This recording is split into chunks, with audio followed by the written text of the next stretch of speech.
Good day everyone. We're the student of LSPU from BSHM 1D. I'm Aaron Gonzalez. I'm Marcus Hugo. This will be our factual interview. And pasensya na po kung wala po yung tatlo po namin kagrupo dahil meron po silang reporting ngayong hapon na to sa isa sa po namin subject. Good day everyone. Let's proceed to the factual interview. Please state your name, age, position, and length of service. Hello, I'm Gian Lloyd Emersal. I'm 20 years of age, and I'm an SK counselor in Poblacion 5, Santa Cruz, Laguna. And yung length of service po? 7 months of service na. Thank you po. Let's proceed na po sa susunod na tanong. Are you aware of international and local gender development or GAD policies? Provide examples. Yes, for example, the National Legal Framework should be formulated with the aims of eliminating all forms of violence against women and girls, including the harmful tradition and cultural practices. Abuse and rape legislation must allow women to make decisions that affect their lives. Tama po. Next question po.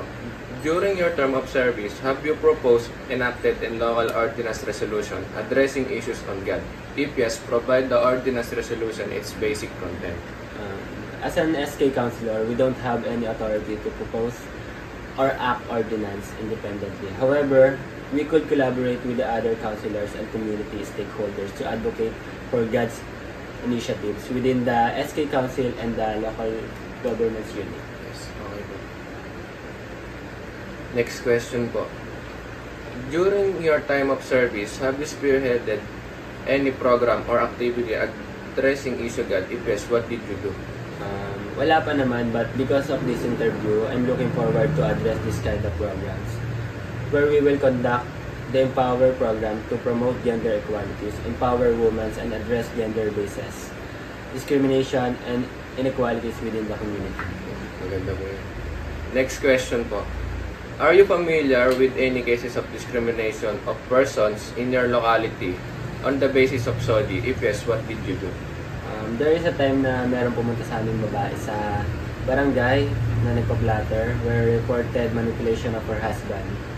So we offered support and safe space for her. Let them know that they are not alone and that their experience are valid. Next question po. Do you plan of proposing, enacting local ordinance or resolution addressing discrimination based on SOGI in your locality? If yes, what will be its basic content? If we will work on this project, we will work with advocacy group, lawmakers, and community leaders to advocate for the enactment and enforcement of laws and policies that protect the right of LGBTQ plus individuals and prohibited discrimination based on SOGI. Last question na po. Do you plan of spearheading any program or activity addressing discrimination based on SOGI? If yes, what will it be?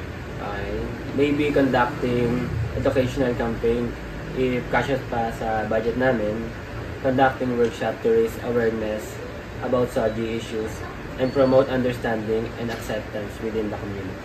Yun lang. Baka po may gusto po kayong sabihin sa...